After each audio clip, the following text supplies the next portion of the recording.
Shalom everyone, welcome to spirit life set. जैसा कि हमने पिछली वीडियो में बात की थी 24 प्राचीन की, 24 एल्डर्स की, हमने देखा था कि वो कैसे परमेश्वर के सिंहासन के आगे जाते हैं, वो कैसे आराधना करते हैं, हमने उनसे सीखा था। हालेलुया। आज हम बात करेंगे वाइस मैन की, जो 3 ज्योतिषी थे, जो प्रभु यीशु मसीह का जब जन्म हुआ, जब वो प्रभु यीशु मसीह के पास आए, उन्होंने किस तरीके से आराधना की। हम इधर इस कहानी से जब हम वचनों को पढ़ेंगे तो इस कहानी से हम कुछ पॉइंट्स को देखेंगे जो हमारी वर्शिप लाइफ में हमारी हेल्प करेगा कि हमें कैसे परमेश्वर के आगे जाना है, हमें किस किस चीज़ की ज़रूरत है वर्शिप में। हालेलुया। तो मैं आपके साथ पढ़ूंगा मत्ती 2 उसका 1 और 2। हेरोदेस राजा के दिनों में जब यहूदियों के बैतलहम में यीशु का जन्म हुआ, तो पूर्व से कई ज्योतिषी यरूशलेम में आकर पूछने लगे, यहूदियों का राजा जिसका जन्म हुआ है कहाँ है? क्योंकि हमने पूर्व में उसका तारा देखा है और उसको प्रणाम करने आए हैं। हालेलुया। यहाँ पे जो ज्योतिषी हैं वो ये कह रहे हैं कि यहूदियों का राजा जिसका जन्म हुआ है वो कहाँ है? हम उसको प्रणाम करने आए हैं। इंग्लिश में है हम उसकी वर्शिप करने आए हैं, और कई ट्रांसलेशंस में लिखा है कि हम उसके पैरों पे गिरने आए हैं। हालेलुया।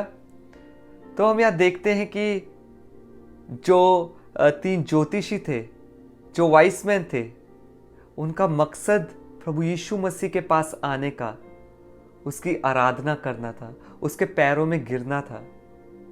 मैं आपसे पूछना चाहता हूं कि आप यीशु के पास क्यों आते हैं? सिर्फ मांगने के लिए, सिर्फ कुछ पाने के लिए? कहीं आप सेल्फिश तो नहीं हो रहे हैं? कहीं हम यीशु मसीह को यूज तो नहीं कर रहे हैं? क्या आप जानते हैं कि बाइबल बताती है कि हमारी रचना इसलिए हुई है कि हम परमेश्वर की आराधना करें, कि हम उसको प्यार करें।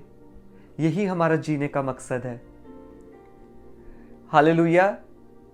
तो हम यहाँ पे जैसे देख रहे हैं, ज्योतिषी जैसे स्टडी बताती है, कुछ थियोलॉजी बताती है कि उन ज्योतिषी जो 3 वाइसमैन थे, उन्होंने 2 साल ट्रैवल किया था। 2 साल ट्रैवल किया सिर्फ यीशु मसीह को देखने के लिए, उसकी आराधना करने के लिए। हालेलुया। क्या मैं आपसे पूछना चाहता हूं कि क्या आप अपने घर से उठ के 15 मिनट दूर चर्च में जाते हैं? अगर 15 मिनट की दूरी में कोई अच्छा चर्च नहीं है, क्या आप 1 घंटा जा सकते हैं, 2 घंटा जा सकते हैं? जहां पे भी आपको लीडिंग हो, चाहे वो 4 घंटे क्यों ना हो। यहां पे देखिए, ज्योतिषी जो थे उन्होंने 2 साल ट्रैवल किया, और इनका ट्रैवल करने का मकसद ये था सिर्फ आराधना करना। इनका कोई और मकसद था ही नहीं कि इन्होंने यीशु मसीह को मिलना है, उसको देखना है, कुछ लेना है, कुछ मांगना है, लेकिन ये आराधना करके और उसको देकर आए। क्या आपका मकसद क्या है आज? जब आप कलीसिया जा रहे हैं, प्रभु के घर जा रहे हैं, क्या सिर्फ एक मकसद से जा रहे हैं कि कुछ लेकर आना है, कुछ लेकर आना है? कि आप ये मकसद रख के जा रहे हैं अपने हृदय में कि आप परमेश्वर के घर जा रहे हैं, आप उसकी आराधना करने जा रहे हैं? दाऊद कहता है कि एंटर हिज गेट्स, उसके फाटकों में प्रवेश करूंगा धन्यवाद के साथ, और उसके आंगनों में स्तुति करूंगा। हालेलुया। दाऊद ये अच्छे से समझ चुका था। मैं भजन संहिता 34 पढ़ूंगा आपके साथ, जहां पे दाऊद कह रहा है, मैं हर समय यहोवा को धन्य कहा करूंगा, उसकी स्तुति निरंतर मेरे मुख से होती रहेगी। हालेलुया। यहां पे दाऊद समझ चुका था, वो जान चुका था कि परमेश्वर कितना महान है। वो जान चुका था कि परमेश्वर ने उसकी सारी जरूरतों को पूरा किया है। परमेश्वर की दया सदा की है, जैसे वचन बताता है। वो जान चुका था कि परमेश्वर की दया, उसकी वफादारी सदा की है। वो जान चुका था कि परमेश्वर की दया हर सुबह, हर प्रतिभोर नहीं होती है। वो उसकी फेथफुलनेस को जान चुका था, वो उसकी ग्रेटनेस को जान चुका था। और मैं कहना चाहता हूं कि आज हम उसकी ग्रेटनेस को जान के भी, जो कुछ उसने हमारे लिए किया भी है, और उसकी दया जो हम रोज सुबह देखते हैं, उसकी फेथफुलनेस हम हर सेकंड, हर मिनट देखते हैं, हम ये जान के भी हम परमेश्वर के आगे, यीशु के आगे, जो हमारा राजा है, जो राजाओं का राजा है, जो आराधना के योग्य है, हम उसकी आराधना नहीं करने जाते। हम अपने सेल्फिश मोटिव्स के साथ जाते हैं। मैं आपसे कहना चाहता हूं कि जो हमारे एक्चुअल मोटिव है, जो हमारा मकसद है जीने का, जिसके लिए हम बनाए गए हैं, वो है आराधना, वो प्रभु को प्यार करना है। मैं आपको एनकरेज करना चाहता हूं, जैसे हमने 3 वाइस मैन, 3 ज्योतिषियों से सीखा कि उनका हार्ट बहुत प्योर था, उनका मोटिव बस एक था। उनका मोटिव यीशु मसीह को देखना, यीशु मसीह को मिलना एक ही था, कि उसके चरणों में गिर सके, कि उसकी आराधना कर सके।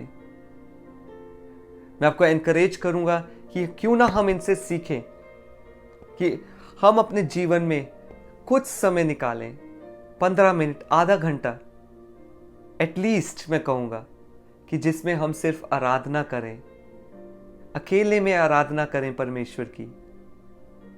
और आप देखेंगे वो आराधना, जैसे हम गीत गाते हैं, स्तुति आराधना ऊपर जाती है, आशीष नीचे आती है। इसलिए मत आराधना करना कि आशीष नीचे आए, लेकिन आराधना करना कि जो वो है वो इस योग्य है, वो राजाओं का राजा है, वो प्रभु का प्रभु है, वो सर्व सामर्थी है, वो सर्वोत्तम है, वो पवित्र पवित्र खुदा है। आप बस उसकी आराधना करें और आप देखें आपके जीवन कैसे बदलेगा। जब आप अपनी आराधना से उसको खुश करते हैं, यीशु को प्रसन्न करते हैं, क्योंकि वो सच में, जब आप आराधना करते हैं, आप गीत गाते हैं, स्तुति करते हैं, तो वो आनंदित होता है। और जब आप ऐसा करेंगे, जब आप उसके हृदय को छुएंगे अपनी आराधना से, वो अपना हाथ आपके ऊपर बढ़ाता है। हालेलुया। मैं प्रार्थना करता हूं आपके लिए कि परमेश्वर आप पे अपनी आराधना का आत्मा उंडेले, ताकि जब आप आराधना करने जाएं, आप उस आराधना को आनंदित रूप में कर पाएं, मजे से कर पाएं, प्रभु के साथ समय बिता पाएं उस आराधना में। आमीन।